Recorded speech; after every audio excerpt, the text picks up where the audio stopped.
बिहार में एक बार फिर एक पुल नहीं गिरा, आज जनता का भरोसा गिरा है।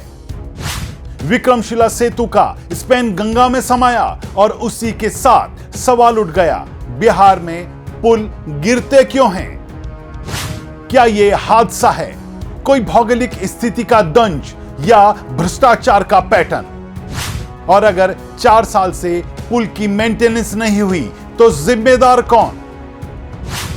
मुख्यमंत्री सम्राट चौधरी आज टूटे पुल का निरीक्षण करने मौके पर पहुंचे। बीआरओ की मदद मांगी, 90 दिन में मरम्मत का दावा किया, लेकिन बिहार पूछ रहा है पुल बन जाएगा, लेकिन भरोसा कब बनेगा? नमस्कार, आप देख रहे हैं YBN बिहार झारखंड और मैं हूं दीपक गौड़। और आज की रिपोर्ट बिहार के उस दर्द पर है जो अब राष्ट्रीय शर्म बन चुका है, यानी बिहार में पुल गिरने की बीमारी। भागलपुर का विक्रमशिला सेतु, जिसे उत्तर बिहार की लाइफलाइन कहा जाता है, आज वही सेतु डगमगा गया। इसके चलते आवागमन ठप, ट्रक फंसे, लोग परेशान, मरीजों को रास्ता नहीं मिला, छात्रों को विकल्प नहीं मिले और प्रशासन के पास जवाब नहीं था।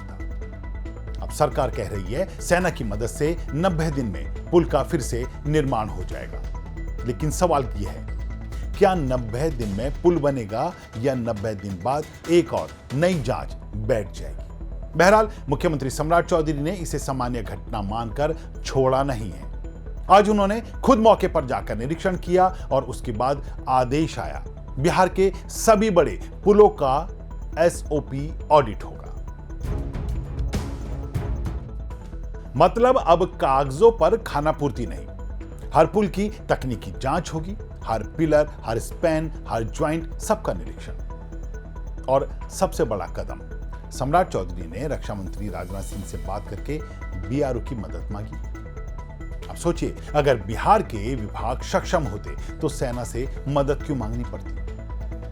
तो मुद्दा गर्म है में आज हमारी इस रिपोर्ट को अंत तक जरूर देखिएगा, क्योंकि आज हम इस मुद्दे की हर बारीकी से आपको रूबरू करवाने जा रहे हैं। हमारी इस रिपोर्ट में हम आगे बढ़ें इससे पहले अगर आपने अभी तक हमारे चैनल को सब्सक्राइब नहीं किया तो अभी कर लें और बेल आइकन का बटन दबाना ना भूलें। तो चलिए लौटते हैं अपने मुद्दे पर। भागलपुर का विक्रम सेतु पुल गिरने की घटना के बाद भागलपुर NH के कार्यपालक अभियंता को सस्पेंड कर दिया गया, लेकिन खबर यह भी है कि 4 साल से इस पुल की कोई मेंटेनेंस नहीं हुई थी। तो सवाल सीधा है, 4 साल तक पुल की फाइलें किसकी मेज पर घूमती रहीं? किसने रिपोर्ट दबाई? किसने आंखें बंद की? क्योंकि पुल गिरने से पहले पुल खुद चेतावनी देता है, दरारें आती हैं, कंपन होता है, जंक लगता है। अगर 4 साल तक कोई देखने नहीं आया तो यह लापरवाही नहीं, यह अपराध है। अब यह पहला पुल नहीं है। 2024 के मानसून में 17 से 18 दिनों में बिहार में 12 पुल गिर गए थे। विपक्ष दावा करता है कि पिछले 2 सालों में 100 के करीब पुल और पुलिया बिहार में ढह चुकी हैं। अब संख्या पर बहस हो सकती है, लेकिन सच्चाई यही है कि बिहार में पुल गिरना अब खबर नहीं रही, यह आदत बन गई है और यही सबसे खतरनाक बात है। अब आते हैं असली सवाल पर, आखिर ये पुल गिरते क्यों हैं? तो जानकारों की नजर में इसके 3 बड़े कारण हो सकते हैं। पहला कारण बिहार का भूगोल और नदियों का स्वभाव। असल में बिहार की नदियां अपना रास्ता बदलती हैं। कोसी, गंडक, गंगा, हर साल इनमें कटाव होता है, पानी का दबाव बढ़ता है और ऐसे में अगर पुल का डिजाइन मजबूत नहीं हुआ तो पुल की उम्र खत्म हो जाती है। यानी एक कारण यह समझ आता है कि बिहार की भौगोलिक स्थिति को ध्यान में रखते हुए पुल के डिजाइन नहीं हो रहे हैं। चलिए अब दूसरे कारण से आपको रूबरू करवाते हैं, पुलों का मेंटेनेंस सिस्टम का फेल होना। पुल का मतलब सिर्फ निर्माण नहीं, पुल का मतलब नियमित जांच, हर साल स्ट्रक्चरल टेस्ट, हर साल मरम्मत। लेकिन बिहार में पुल बनते हैं और फिर भगवान भरोसे छोड़ दिए जाते हैं। और विक्रमशिला सेतु की 4 साल की अनदेखी यही बताती है कि मेंटेनेंस बिहार में मजाक बन चुका है। यानी प्रशासनिक खामी, और लंबे समय से यह प्रशासनिक खामी आज राज्य सरकार के खजाने को भारी चपत लगा रही है। सवाल उठेंगे कि आखिर इसका जिम्मेदार कौन।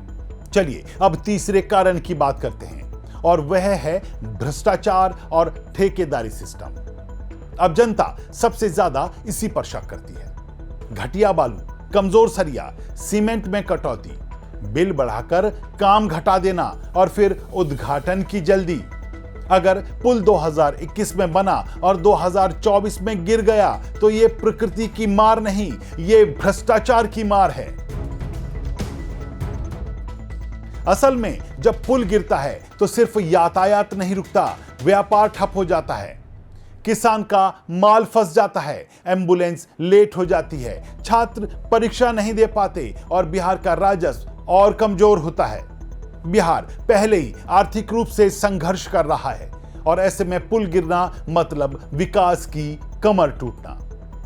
अब सिर्फ पुल गिरने की बात नहीं है, बिहार में कई जगह पुल 25 साल से अधूरे हैं।